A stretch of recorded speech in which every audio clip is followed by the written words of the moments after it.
Hey guys, what is up? Irving here, bringing you guys another episode of Sky Factory 4. Last episode, we got some AE2 stuff, the basics, as you can see behind me. And I want to start off the episode by continuing on with automation, actually.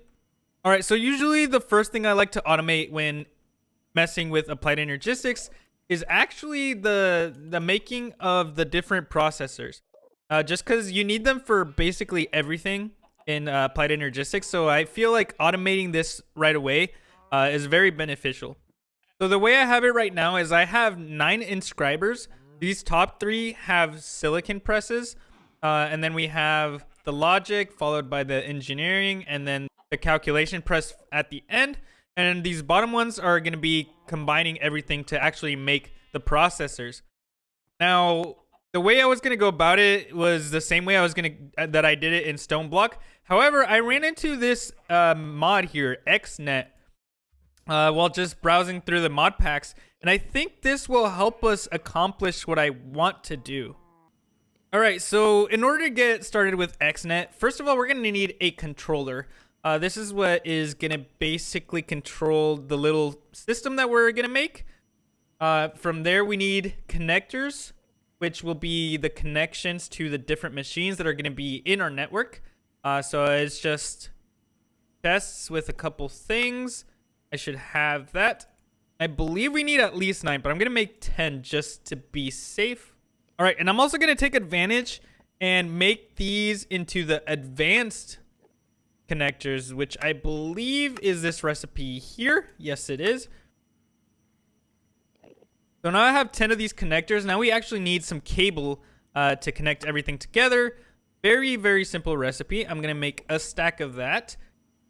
And I believe that's all we need in order to get started with this mod. So the way this works is this controller is going to start a network. For now, I'm going to place this here.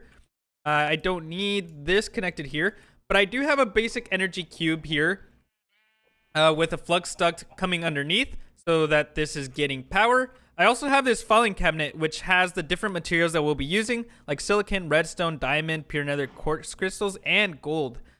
So I'm going to connect all these things with the connector. So I believe using one here will connect all 3, which it does.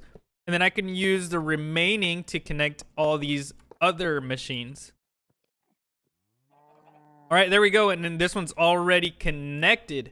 So something you can do is if you click on them, you can actually name all these connections. And that's something I'm going to do. Like, for example, these I'm going to call silicon 1 because there's, like I said, 3 of them. Okay, and I'm also going to name these ones below based off the different... I guess I'll name it off the material. So this will be gold. All right, so if you click on the controller, you get this interface, which can be a little intimidating. This actually does require power. So we're going to have to get some power to it, which I'm going to do by going underneath and connecting this with a flux duct. All right, now that this has power, we can kind of see all of the machines that are connected to our network right now. So we have 8 different channels, and each channel can do like a set of input, output of whether it be energy, items, logic, like redstone logic, and so on. So in our case, the first thing we want to do is we want to take the ingredients from the filing cabinet and route them to the correct inscriber. So the way we're going to do that is we're going to use channel 1. So I'm going to click it just to show the channel. And then you can see the different types of channels you can do. In our case, we're going to move items around. So it's going to be xnet.item. We're going to create the channel, and I'm going to call it input. Since we're getting the items from there and into the different inscribers. All right, so to set this up, we can then click on the different... in fact, we can hover over these to see the different names that we got for the connectors. But in our case, we want to first extract from the filing cabinet. So we're going to go here, and we're going to click on this right here. And then we get 2 options, create or paste. In our case, we're going to create one. And what we can do is we can have this extract. So we're going to be extracting from the filing cabinet. And you can pick which side you want to extract from. For now, south is fine. And then everything else looks correct. So this will extract from here. All right, so the next thing we need to do is we need to figure out which of these inscribers we're going to be inserting to. In our case, we'll start with the silicon. So we'll find the ones that are silicon. We got silicon 1, 2, and 3 right here. So we'll click this, and we will create, again, a different setting here. In our case, importing from west should be fine. And I will actually put a filter here, and I'll put or dictionary matching just to make sure that only silicon can get into that inscriber. All right, so now what I want to do is I want to copy this setting because we're going to be using it on 2 other inscribers. So you can copy it by clicking this one, and then we can click these 2 and paste on there. All right, so far we got an extraction from this that just extracts everything. And then if anytime you get silicon, it will be put into either of these connectors. Okay, so the next ones we have are gold, diamond, and pure. So these, we will also set this. We'll create one because we want to insert. But here in this one, we want to insert the pure nether quartz crystal. So we will do that, and I'll again put the ore. This one will take the diamond. So create and make sure it's set to insert. And this one will go ahead and we'll put gold in there. All right, and then for the final ones here, which actually make the processor, we are going to go ahead and import redstone. So we'll create one, we'll put redstone, we'll put the ore data there. And again, west is fine. So we'll leave that. We'll copy this and we'll paste it over to the remaining inscribers. All right, guys, so that is it for channel 1. As you can see, it exports from this filing cabinet, and it goes ahead and fills up all of these inscribers the way we set that up. All right, something I missed and I should have done first, but I'm going to do this now, is we need to figure out how we're going to give it power. So in our case, we're going to do the XNet energy, and we will actually create a new channel. As you can see, it's a different color, and we'll call this channel power. All right, so the next thing we want to do is we want to go to the energy cube, and we want to select that. We want to create a setting here, and we will extract power from here. So we'll set that to extract, and we'll leave this unchanged. And now what we can do is for all the other ones, we can create a new one and set it to insert. And then I will go ahead and copy and then just paste for all of the rest of them. All right, guys, and as you can see, some of the things are actually working already. As you can see, redstone is put here.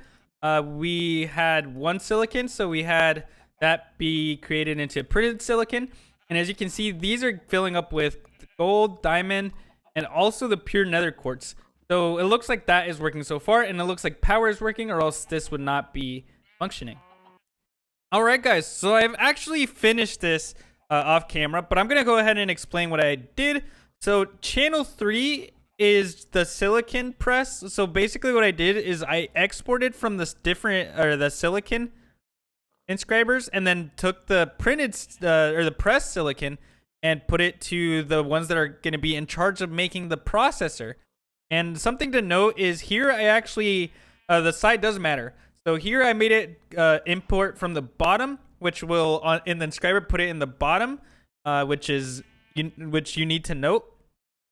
And then for channel 4, I used the circuit. So this is going to move the circuits between the inscribers. So this is going to export from the different circuit creators, the inscribers that are going to create the circuits. And it's going to, again, import it into these that are putting the processors together. And then in these, I'm actually importing from the top, which is also important to know. So that should be everything to get the circuits created. So the last thing we need is just to output it. So this, as you can see, exports from the those 3 inscribers and then puts it into this ME interface.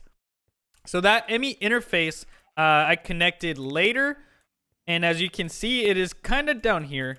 I wanted to put this closer, but I don't have too much glass cable and I don't feel like making more. So I put an ME interface here, and I have a connector connected to this.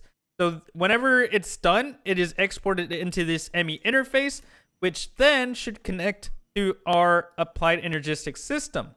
And as you can see, we have one calculation processor at the moment, but let's go ahead and test it to see if it actually is functional. So we're going to grab some silicon because that's like the main thing we were missing. And we will take this silicon and put it into our file system. And as you can see, it is already going down. And I'm assuming, let's go look around, that these machines are getting the silicon, which you can see they totally are. And they're being pressed. And once they're done, they should be brought down here. Yes, from the bottom. And as you can see, they are connecting. So something to note is there's no priority on which logic circuit or which circuit goes up here. You can have all these be gold, all of them be diamond, or any combination of any of those. I did not have them separated, which is something to note. But there you have it. It looks like it's fully functional and it looks great. It is really not that much. This is actually really, really nice. A really nice mod because in terms of wires, there's hardly any. There's like the 9 behind it. And I think this looks pretty sweet. And we can check our system here. And as you can see, yep, we're getting logic processors and we're getting calculation processors. So mission accomplished. All right, guys. So in order to connect our storage system and all those different storage units that we have to our ME system, we actually need something that's called an ME storage bus. So the way you create this is a sticky piston and a piston, and then you just use an ME interface, which I've made before, formation core, annihilation core. I've been pronouncing that wrong. And then the different iron and glass, and this will give you this ME storage bus. So the way this works is you put it on any storage, like for example, this filing cabinet here, and then you just connect it to our system. In this case of AE, we don't care about channels because channels are disabled in Sky Factory, so we can connect as many things as we want to our system without having to worry about that. But now that this is connected, we should be able to see everything in that chest in here, and you can see all our different ingots show up here. All right, guys, so what I want to tackle next is actually autocrafting, which is probably my favorite part of applied energistics. And it is very, very simple to do. So you're going to need an ME interface, probably make more later. And then you're going to need some molecular assemblers. So this is what's actually going to craft things. We will need the formation core, and we will also need the annihilation core. And then we should be able to craft the molecular assembler. In fact, we can craft 2. Should I? Yes, I'm going to. And you will also need the ME pattern terminal, because this is how you make patterns. So it uses the ME crafting terminal, which we made before with an engineering processor, and it is made just like that. All right, the next thing we're gonna need is some patterns so that we can make the recipes for what needs to be auto-crafted. Very simple to make. I am missing glowstone, so I'm gonna grab some.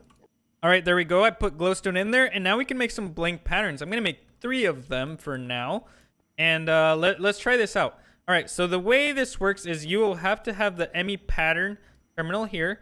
This will show our system here. You put the blank patterns here, and then you can tell it what recipe you want to craft. In my case, I always like to start with the recipes, like for example, for the ME interface, because they're so annoying to make because of this formation core and annihilation core. So I'm just going to click this, click the plus to move items. And as you can see, that is the pattern and that is the output. You can encode the pattern into one of these, and there we go. We have it. If we hold shift, it'll show you the item this crafts. All right, that one is done. I want to do the same for the other one.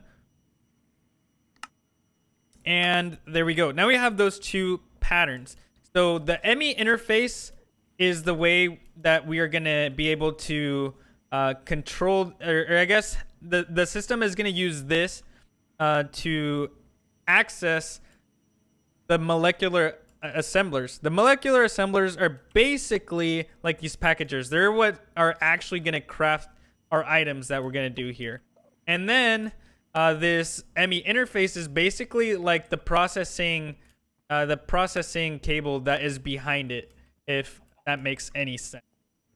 All right, so something you can do is you can connect multiple assemblers to a ME interface. It will require a couple more things, but for now, we'll leave it as is. In the future, we can set it up so that it will use any molecular assembler connected to this will be used, so you can have multiple things crafting at once. All right, guys, so in order to get something crafting, you need to actually store the items that are going to be used in crafting. That way they are not in your main storage. So if like for example, you're crafting something that requires some resources, it's going to take those resources out of the terminal so that you don't accidentally take them away from this whenever it needs them.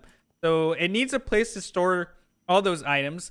And in order for that to do that, you need a crafting storage here.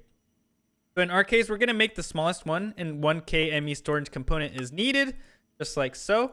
We will need a crafting unit, and made just like so. And there you go. This will make a 1K crafting storage, and then I'm just going to place it here. So our storage is going to be connected there. So the way this works is if I put our patterns inside of this ME interface, like I said, this ME interface will hold our different patterns. We can do up to, I believe, 9. If I were to craft one of these, it will only use a single molecular assembler. If I want to use more than one, I need to use something called a coprocessor. So adding this, which requires a crafting unit, made like so again, with an engineering processor, will give us this coprocessing unit. If I put this here, now it can actually process one more item at a time. So in our case, it will process on like one of these molecular assemblers, and at the same time, it could do another recipe on another side. So it could do a recipe there and a recipe there. So it will use both of these. So if we go back into here, we should now see if we get rid of this annihilation and this formation core, you can see that they say craft. They don't go away. It says craft. So if I click one of these, I can tell it how many I want to craft, like for example, 10. It tells me all the things I need, how many bytes are being used in our storage, and I can just start. And as you can see, both of them are being used simultaneously, and they are actually done. You can actually see that we have 10 formation cores. So that is something I'm going to do with a lot of items. So I've been at work for a little bit, and I have managed to switch some things around to our new system. First of all, I got rid of all of these filing cabinets from our old simple storage, and now they're all connected with ME storage buses into our AE system, and so are all of those. However, as you can see, the chests remain unchanged, so the chests are still visible by our simple storage, as you can see there. I also left the farm connected, so the farm again still inputs into this system. And we are still using the packagers at the moment. So this is still creating amber. The amber is automatically being put into here. However, the output is now being put into our ME system instead of our simple storage. And that is done with this ME import bus, which just takes the output here and then puts it in system. Other than that, I've connected this wood here. That way we have access to it. And I believe that's about it. I also moved these over here. And as you can see, I surrounded them around molecular assemblers. So that way, each single ME interface has access to 4 molecular assemblers. All right, but you're probably wondering, how in the world are you going to put stuff into the ME interface if you're surrounding it with molecular assemblers? Well, that is where this terminal comes into play. The ME interface terminal. This actually shows us all our ME systems that are connected to a network. We have one connected to nothing, which is, I believe, the one that's connected to that system over there. And then we have our 3 that are connected to the molecular assembler. And as you can see, I've been putting some basic patterns in there just to make like more molecular assemblers, make ME interfaces, patterns, and so on. But yeah, I'm going to continue this next episode.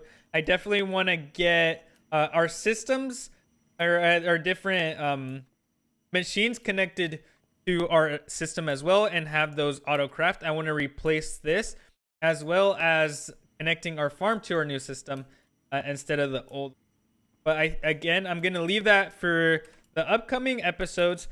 But that's basically going to be it. I hope you guys enjoyed it. If you did, make sure to leave a like, leave a comment down below, and go ahead and subscribe if you haven't already. Help us get to 500 subscribers. I hope to see you guys in the next video. See you guys.